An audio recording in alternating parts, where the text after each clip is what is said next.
کہنے کہ اپنی ٹیم کو مایوس کر کے گئے اور 37 پہ ہی سیکنڈ وکٹ پاکستان کی گری اور اس کو بھی جارڈن سیل نے آؤٹ کیا.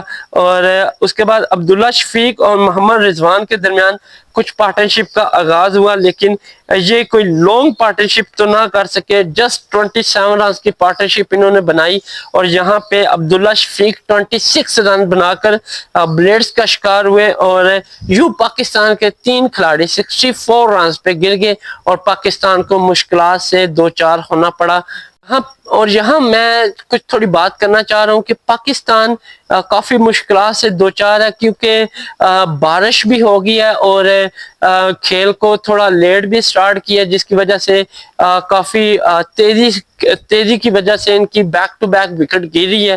لیکن پاکستان کو بڑا ٹارگٹ دینا ہوگا ویسٹ انڈیز کو. جی ہاں، 37 اوور پہ کھیل محیط ہو گیا اور دیکھنا ہے کہ پاکستان 37 اوور کھیل کے کتنا ٹارگٹ دیتا ہے. اس کے بعد محمد رضوان اور حسین طلعت کے درمیان کچھ پارٹنرشپ کا آغاز ہوا، لیکن ان دونوں میں بھی کچھ خاص شراکت داری نہ رہ سکی. اور اگر میں بات کروں یہاں پہ تو محمد رضوان جسٹ 16 رنز بنائے اور 88 پہ 4 وکٹ پاکستان کی گر گئی اور یہ موتی کا شکار ہوئے. اس دفعہ نہ رضوان کام آئے اور نہ ہی بابر اعظم کام آئے اور پاکستانی ٹیم ٹوٹلی لڑکھڑا گئی اور ایک کے بعد ایک پویلین جاتا گیا. اس کے بعد حسین طلعت اور سلمان علی آغا دونوں انہوں نے پارٹنرشپ کا آغاز کیا، لیکن جسٹ 26 رنز ہی ان دونوں نے بنائے اور یہاں پہ کہہ لیں کہ سلمان علی آغا 9 رن بنا کر سمر جوزف کا شکار ہوئے.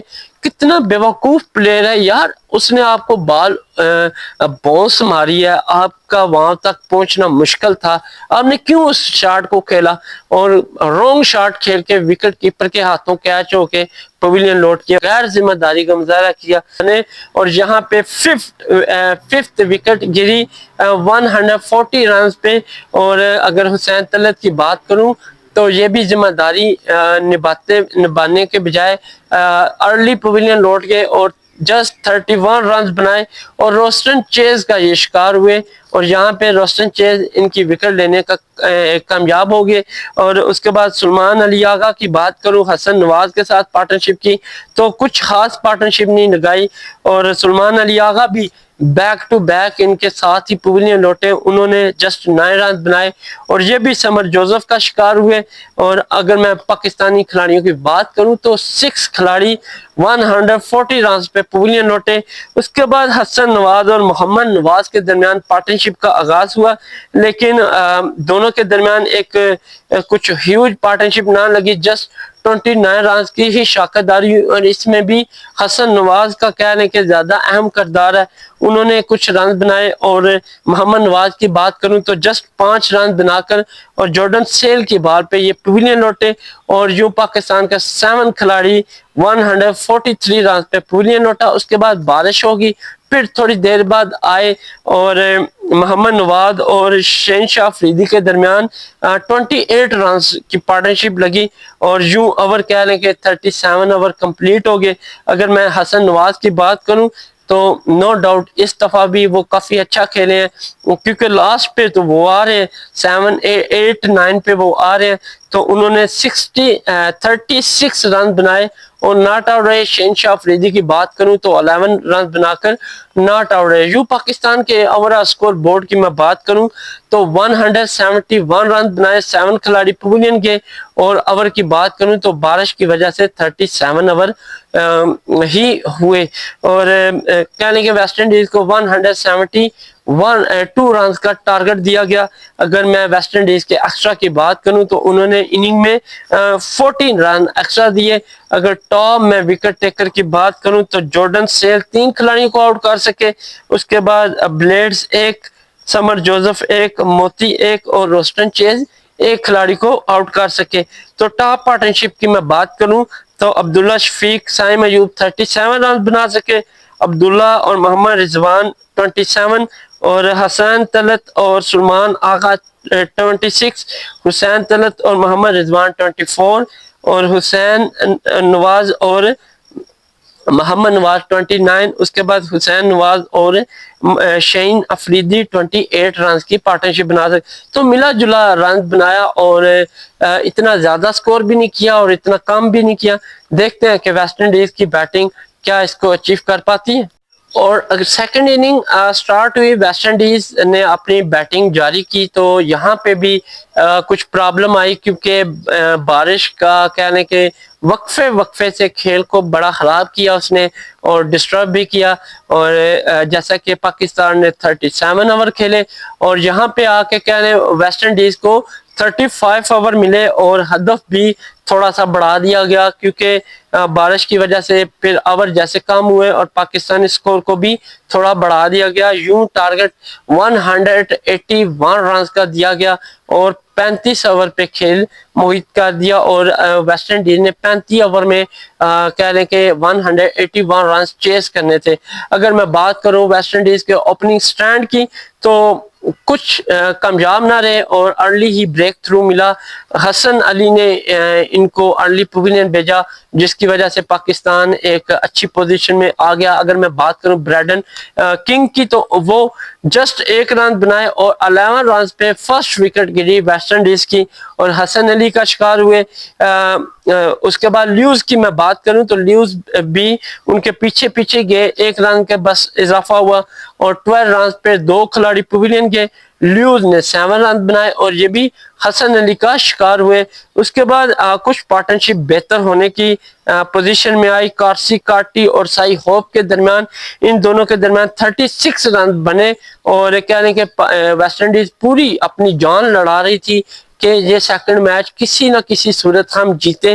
اور مجھے نظر آ رہا تھا کہ ان کی ایفرٹ، کیونکہ بیٹنگ میں وہ بڑے ہی محتاط انداز سے کھیل رہے تھے. اور اگر میں بات کروں تو 36 رن کی دونوں کے درمیان پارٹنرشپ رہی اور جہاں پہ کارسی کارٹی جسٹ 16 رن بنائے اور ابرار احمد کا شکار ہوئے. یہ بندہ 20 سے اوپر گیا ہی نہیں یار، کیسے بندہ ہے یار. کارسی کارٹی مجھے بالکل بھی نہیں اچھا لگا، بالکل بھی نہیں اچھا لگا، کیونکہ 5 8 اور 2 کہہ لیں 10 میچ میں اس بندے نے بمشکل 100 رنز ہی بنایا ہوگا، لیکن یہ سٹل کنٹینیو ہے. اس بار بھی انہوں نے 16 رنز بنائے اور بغیر کوئی ذمہ داری کا مظاہرہ کرتے ہوئے پویلین لوٹ کے کوئی فکر نہیں ہے. تو یوں ویسٹ انڈیز کا 48 پہ 3 کھلاڑی پویلین لوٹے.